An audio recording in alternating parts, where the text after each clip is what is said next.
அனைவரையும் மெய்மை வளர்க்கலைக்கு அன்போடு வரவேற்கிறேன். நாம் வாழக்கூடிய இந்த உலகம் இருக்கு இல்லையா, இது எப்படி வந்திருக்கும், எங்கிருந்து வந்திருக்கும் அப்படிங்கிற கேள்வி நமக்குள்ளே இருந்துக்கிட்டே இருக்கும். இந்த கேள்விக்கு இரண்டு விதமான பார்வைகள் இருக்கிறது. ஒன்று அறிவியல் சார்ந்த பார்வை, அது சார்ந்த ஆய்வுகள், கண்டுபிடிப்புகள். இன்னொன்று ஆன்மீக தத்துவம் சார்ந்த பார்வை, அது சார்ந்த கட்டுரைகள், எழுத்துக்கள். முதல்ல அறிவியல் உலகம், அறிவியல் பார்வை முழுமையாக கடவுளை நிராகரிக்கிறது. இந்த உலகம் தோன்றுவதற்கு கடவுள்னு ஒருத்தர் தேவையில்லை, இயற்கை விதிகளே போதும். இந்த உலகம், பிரபஞ்சம் எல்லாம் இயங்குவதற்கு இயற்கை விதிகளே போதும், அந்த விதிகளை நாம் கண்டுபிடிச்சாலே போதும் அப்படிங்கிறத அறிவியல் பேசுகிறது. அதற்குன்னு ஒரு கடவுள் தேவையில்லை அப்படிங்கிறத முழுமையாக அறிவியல் நிராகரிக்கிறது. ஆனால் ஆன்மீக தத்துவ உலகம் முழுமையாக கடவுளை ஏற்றுக்கொள்கிறது. இந்த உலகம், இந்த பிரபஞ்சம் எல்லாமே கடவுளினால் உருவாக்கப்பட்டது, கடவுள் தான் படைத்திருக்கிறார் அப்படிங்கிறத ஆன்மீக தத்துவம், பெரும்பான்மை மதங்கள் இதை ஏற்றுக்கொள்கிறது. இந்த உலகம் எல்லாமே கடவுளினுடைய அருளினால் இயங்கிக்கிட்டு இருக்கு அப்படிங்கிறதை முழுமையாக ஏற்றுக்கொள்கிறது. இது எல்லாம் இருக்கையில் தமிழ் மெய்யியல்னு ஒன்று இருக்கு. தமிழ் மெய்யியலுக்குன்ற ஒரு மரபு இருக்கிறது. தமிழ் மெய்யியல் மரபு எந்த பக்கம் நிற்கிறது? ஒன்று அறிவியலின் பக்கம் நிற்கிறதா, இயற்கை விதிகள், பெருவெடிப்பு, இதன் மூலமாக இந்த பிரபஞ்சம், உலகம் எல்லாம் உருவாகுகிறது அப்படிங்கிறத பக்கம் நிற்கா, இல்லைன்னா கடவுள் தான் இந்த உலகத்தை படைச்சார், கடவுளினுடைய அருளினால் தான் இந்த உலகம் படைக்கப்பட்டது அப்படிங்கிற இந்த நிலைப்பாட்டில் நிற்கிறதா? உண்மையில் தமிழ் மெய்யியல் தத்துவ கூறு எந்த பக்கம் நிற்கிறது? தமிழ் மெய்யியல் என்ன சொல்லுகிறது? கடவுள் இந்த உலகத்தை படைச்சாரா, இல்லை பெருவெடிப்பு உண்மையா? எது உண்மைங்கிறத தமிழ் மெய்யியலிருந்து நாம் பேச போகிறோம். தொடர்ந்து பேசுவோம். அறிவியலில் பல்வேறு கண்டுபிடிப்புகள் கண்டுபிடிக்கப்பட்டிருக்கு. இன்றைக்கி வரைக்கும் நாம் பயன்படுத்துகின்ற ஏகப்பட்ட பொருட்கள், தொழில்நுட்பம் எல்லாமே அறிவியல் தான் கண்டுபிடிச்சிருக்கு. அப்படி நாம் வாழக்கூடிய இந்த பிரபஞ்சம், இந்த கேலக்ஸி, இந்த சூரிய குடும்பம், இது எல்லாம் எப்படி உருவாச்சுங்கிறதையும் அறிவியல் தெளிவாக பேசுகிறது. அதாவது ஒரு அணுவை விட சின்ன அளவில் இருந்தால் இந்த காலம், வெளி, இந்த இரண்டுமே மிகப்பெரிய அளவுக்கு விரிவடைந்திருக்கு. இதைத்தான் பெருவெடிப்புன்னு அறிவியல் சொல்கிறது. இது 1380 கோடி ஆண்டுகளுக்கு முன்பு நிகழ்ந்ததா அறிவியல் ஆணித்தரமாக பேசுகிறது. இதன் பிறகுதான் மெல்ல மெல்ல பல்வேறு அணுக்கள், பல்வேறு கேலக்ஸி, நட்சத்திரங்கள், கோள்கள், இது எல்லாமே உருவாயிருக்கு. அப்படி நாம் வாழக்கூடிய நட்சத்திரமும் 460 கோடி ஆண்டுகளுக்கு முன்பு உருவானதைத்தான் அறிவியல் சொல்லுகிறது. இதிலிருந்து அறிவியல் ஒரு கூர்மையான ஒரு பதிலை முன்வைக்கிறது. இந்த பிரபஞ்சம், உலகம், நட்சத்திரம், கோள்கள், இது எல்லாமே உருவாகுவதற்கு கடவுள் தேவையில்லை, இயற்கை விதிகளே போதுமானது. இயற்கை விதிகளிலிருந்தே காலம், வெளி, பொருட்கள், இது எல்லாமே உருவாகும் அப்படிங்கிறத அறிவியல் தெளிவாக ஆணித்தரமாக சொல்கிறது. அறிவியல் சொல்கின்ற இந்த பெருவெடிப்பு காரணத்தை முழுமையாக எல்லா மதங்களும் ஏற்றுக்கொள்ளவில்லை. ஏன்னா எல்லா மதங்களும் பெரும்பாலும் கடவுள் இந்த உலகத்தை படைத்தார் என்பதையும், கடவுளினுடைய அருளினால் தான் இந்த உலகம் இயங்கிக்கிட்டு இருக்குது அப்படிங்கிறதையும் முழுமையாக நம்புகிறது. அந்த கருத்தை ஆணித்தரமாக ஏற்றுக்கொள்கிறது.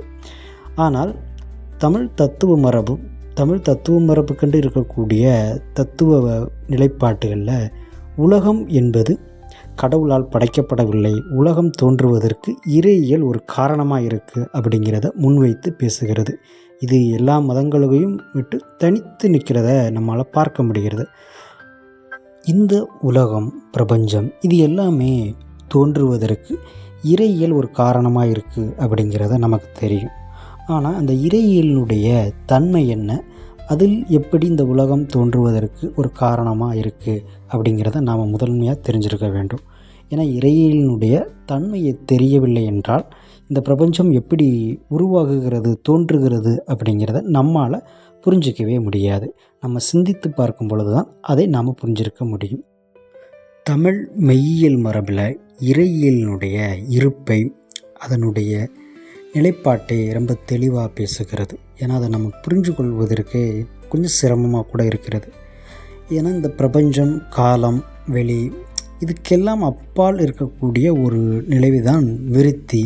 இதுதான் இறைவனுடைய இறையியலை பற்றி பேசக்கூடிய நிலை. விருத்தி என்ற ஒன்றை நாம் தெளிவாக புரிஞ்சிருக்கணும். விருத்தி என்பது இந்த இச்சை, ஞானம், கிரியை இந்த 3 சொற்களை வைத்து இந்த விருத்தி என்ற ஒரு நிலையை வைத்து தான் பேசப்படுகிறது. இந்த 3 சொற்களினுடைய அமைப்பு தான் இறை சக்தி அப்படிங்கிறது இரண்டாக பிரிக்கப்படுகிறது. இந்த இரண்டையும் நிலைகளையும் விருத்தி என்ற ஒரு நடைமுறையை கொண்டு பிரிக்கப்படுகிறது. விருத்தி என்பது ஒரு காலத்திற்கு முன்பு நடக்கக்கூடிய ஒரு தன்னியல்பில் ஏற்படக்கூடிய ஒரு நிலையைத்தான் பேசுகிறது. இது அடிப்படையில் தான் இறையியலை ரெண்டாக பிரிக்கப்படுகிறது. அதில் முதலில் வரக்கூடியது சொரூப இலக்கணம். இதுதான் மிக முக்கியமான நிமித்த காரணமாக இருக்குது. இந்த உலகம், பிரபஞ்சம் இதெல்லாம் தோன்றுவதற்கு நிமித்த காரணமாக இருக்கக்கூடியது தான் சொரூப இலக்கணம். இரண்டாவது இருக்கக்கூடியது தடத்த இலக்கணம். இது இறை சக்தி அப்படிங்கிறது சொல்லப்படுகிறது. இதுதான் துணை காரணமாக இருக்கிறது. இந்த இரண்டும் தான் விருத்தியாகுகிறது. அதாவது காலத்திற்கு முன்பு ஒரு விருத்தி ஏற்படுகிறது. ஒரே நிலை, ஆனால் 2 தன்மையாக அதை பிரிக்கப்படுது. அது ரெண்டையும் தனித்தனியாக பிரித்து கற்பனை செஞ்சக்கூடாது. அது ரெண்டும் ஒரே இதுக்குள்ளே தான் இருக்கிறது. அப்படி முதலில் இருக்கக்கூடிய அந்த இச்சை என்ற ஒரு இதுதான் சொரூப இலக்கணம். இதுதான் பரம்பொருளாகவும் மலமற்றதாகவும் அழுக்கு அற்றதாகவும் முழுமையானதாகவும் தன்னியல்பிலே இருக்கக்கூடியதாகவும் தத்துவ மரபு சொல்கிறது. இதற்கு எந்த விதமான குணம், குறி, பெயர், தோற்றம், மறைவு எதுவுமே கிடையாது. பரம்பொருளாக என்ன ஒரே நிலையில் இருக்கக்கூடியது, தன்னியல்பிலே இருக்கக்கூடியதுக்கு தான் சொரூப இலக்கணம். இறைன்னு இதைத்தான் சொல்லப்படுகிறது. ஆக இறை என்பது இந்த ஒரு இச்சை மட்டும் இருக்கக்கூடிய நிலை மட்டும்தான். இதுதான் நிமித்த காரணமாக இருக்கிறது உலகம் தோன்றுவதற்கு. இந்த உலகம், பிரபஞ்சம் இது எல்லாமே ஒரு இயற்கை விதியின் கீழே ஒரு ஒழுங்கில் இயங்கிக்கிட்டு இருக்குது. இந்த நிலைக்கு ஒரு காரணமாக இருக்கக்கூடியது இயற்கை விதின்னு நம்ம நினச்சிக்கிட்டு இருக்கோம். ஆனால் இந்த பிரபஞ்சம் தோன்றுவதற்கான விதிகளை அடிப்படையாக இருக்கக்கூடியது இந்த தடத்த இலக்கணம் தான், இறை சக்தி தான். இதுதான் பிரபஞ்சம், இயற்கை இது எல்லாவற்றுக்கும் அடிப்படையான விதிகளை உருவாக்கக்கூடியதற்கு முக்கிய துணை காரணமாக இருக்கிறது. இறை நிமித்த காரணமாகவும் இறை சக்தி துணை காரணமாகவும் இருக்கிறது. இந்த 2 காரணத்தின் அடிப்படையில் தான் பிரபஞ்சங்கிறது, உலகங்கிறதும் தோன்றுகிறது. அப்போ இந்த தடத்த இலக்கணம் என்பது குணம், குறி, தோற்றம், மறைவு இது எல்லாமே அடிப்படையாக இருக்கக்கூடியது. இப்படி இச்சையிலிருந்து இந்த ஞானமும் கிரியையும் இந்த 2ம் விருத்தியாகிறது. இதைத்தான் நம்ம முன்னாடியே பேசணும், விருத்தி என்று. அப்போ இந்த விருத்தி என்பது ஞானம், கிரியை இது 2ம் ஒன்று ஏறி ஒன்று இறங்கி 2ம் சமமாக இருந்து 2ம் தனித்தனியாக இருந்து வரக்கூடிய நிலைப்பாடு. இது 5ம் காலத்திற்கு முன்பே இருக்கிறதால நம்மால் அதை புரிந்து கொள்வது கூட கொஞ்சம் சிரமமாக இருக்கும். அதை சிந்தித்து பார்ப்பது கூட கொஞ்சம் கடினமாக இருக்கும். ஏன்னா இந்த பிரபஞ்சம் இது எல்லாமே இந்த விருத்தி என்ற ஒன்றின் அடிப்படை காரணமாகத்தான் மிகப்பெரிய விதிகள் உருவாகி இருக்கு. அப்படி முதல்ல இருக்கக்கூடிய அந்த விருத்தியை 2வது விருத்தியாக இருக்கக்கூடியது கிரியை மட்டுமே வரக்கூடியது. கிரியை தனிநிலையில் இருக்கக்கூடியது, இது 2வது விருத்தி. 3வது நிலையில் ஞானமும் கிரியையும் சமமாக இருக்கக்கூடியது 3வது விருத்தி. 4வது விருத்தியாக சொல்லப்படுவது ஞானம் குறைந்து கிரியை அதிகமாக இருக்கக்கூடியது 4வது விருத்தி. இந்த 4ஐயும் அடுத்து 5வதாக இருக்கக்கூடியது ஞானம் அதிகமாகி கிரியை குறைவாக இருக்கக்கூடியது 5வது விருத்தி. இந்த 5 விருத்தி தான் மிகப்பெரிய இயற்கை விதிகளும் பிரபஞ்சங்களும் உருவாகுவதற்கு ஒரு துணை காரணமாக இருக்கிறது. இந்த விதிகள் உருவாகுவதற்கு நிமித்த காரணமாக இருக்கக்கூடிய அந்த இச்சை தான் முக்கிய காரணமாக இருக்குது. அதுதான் நிமித்த காரணம். அப்போ நிமித்த காரணமாக இருக்கக்கூடிய இறையை அதே மாதிரிக்கு துணை காரணமாக இருக்கக்கூடிய இறை சக்தி, இந்த 5 நிலைகளும் இதுதான் இந்த ஒரு பிரபஞ்சம் உலகம் தோன்றுவதற்கு அடிப்படை காரணமாக இருக்கிறது. அப்போ இந்த பிரபஞ்சம் எப்படி தோன்றுகிறது என்றால் இந்த 5 விதிகளை அடிப்படையாக வைத்து ஒரு மிகப்பெரிய வியாபகம், ஒரு விரிவு ஏற்படுகிறது. தத்துவ மரபு இந்த பிரபஞ்சம், உலகம், காலம், வெளி, பொருட்கள் இது எல்லாமே மாயைன்னு சொல்லப்படுகிறது. அதாவது இது எல்லாம் தோன்றுவதற்கு அடிப்படை காரணமே மாயை என்பதை தமிழ் மெய்யியல் தத்துவ மரபு சொல்கிறது. இப்போ மாயை என்பது கிரியை, ஞானம், இச்சை, இந்த கட்டமைப்பு தான் மாயை என்ற ஒன்றை உருவாக்குகிறது. இதன் அடிப்படையில் தான் ஒரு மிகப்பெரிய ஒரு வியாபகம் நடைபெறுகிறது. நிறைவான ஒரு விரிவு ஏற்படுகிறது. இந்த விரிவு தான் முதல் காரணமாக தத்துவ மரபில் சொல்லப்படுகிறது. இந்த முதல்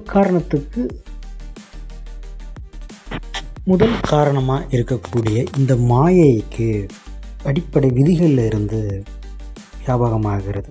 அதாவது நம்ம ஏற்கனவே பேசிய இறையியலில் இருக்கக்கூடிய இந்த துணை காரணம், அந்த 5 விருத்தி தான் வியாபகம் நடைபெறுவதற்கு முக்கிய காரணமாக இருக்குது. அதுதான் துணை காரணமாக தத்துவம் பேசுகிறது. இப்போ இந்த வியாபகம் என்பது பிரபஞ்சம், ஒரு மிகப்பெரிய காலம், வெளி, அதற்கான நியதி, அது எல்லாமே உருவாகுவதற்காக ஒரு விரிவு தான் இந்த வியாபகம். இந்த வரிசையில் தான் கிரியை, ஞானம், இச்சை இது எப்படி விரிவாகுகிறது, இதில் இருந்து காலம், இது எல்லாமே எப்படி தத்துவங்கள் பிறக்கின்றன, இந்த பிரபஞ்ச நிலைப்பாட்டை தத்துவம் தெளிவுபடுத்துகிறது. மாயை எப்படி வியாபகமாகிறது, ஒரு மிகப்பெரிய விரிவு அடைகிறது அப்படிங்கிறத நாம் தெரிஞ்சுக்கணும். கிரியை, ஞானம், இச்சை இந்த மூன்றும் ஒரு அடிப்படை. இந்த மூன்றின் அடிப்படையில் இருந்து தான் காலம், நியதி, கலை, வித்தை, அராகம் இந்த 5 சேர்ந்தது தான் பொருடன். இந்த ஒரு விரிவு ஏற்படுகிறது. இந்த 5 ஒரு சின்ன நிலையிலிருந்து ஒரு மிகப்பெரிய விரிவை அடைஞ்சிருக்கு. இந்த 6 தான் மாயை தத்துவமாக தமிழ் மரபில் பேசப்படுகிறது. இந்த நிலைக்குத்தான் பிரபஞ்சம் என்றும், இதற்கு பிறகுதான் பூதங்கள், அதாவது தத்துவ மரபில் உலகம், நிலம், நீர், தீ, காற்று, ஆகாயம் என்று சொல்லக்கூடிய 5 பூதங்கள், அதற்கு பிறகு மெல்ல மெல்ல பல பொருட்கள் எல்லாம் உருவாகியதாக, தோன்றியதாக தத்துவ மரபு பேசுகிறது. இதுதான் தமிழ் மரபு சொல்கின்ற மிகப்பெரிய பிரபஞ்ச உண்மை. இந்த உண்மையைத்தான் தமிழ் மரபு அடுத்தடுத்து தெளிவுபடுத்தி பேசுகிறது. ஆக தமிழ் தத்துவ மரபு இந்த பிரபஞ்சம், உலகம் இது எல்லாமே படைக்கப்படவில்லை, 3 காரணங்களால் தோன்றுகிறது அப்படிங்கிறத தெளிவுபடுத்துகிறது. அதற்கு முதல் காரணமாக இருக்கக்கூடியது மாயை. முதல் காரணமாக இருக்கக்கூடிய மாயை கிரியை, ஞானம், இச்சை என்ற வரிசையிலும், அதற்கு துணை காரணமாகவும் நிமித்த காரணமும் இருக்கக்கூடிய இறையும் இறைசக்தியும் இச்சை, ஞானம், கிரியை என்ற கட்டமைப்பிலும் பேசியதை நாம் பார்த்தோம்.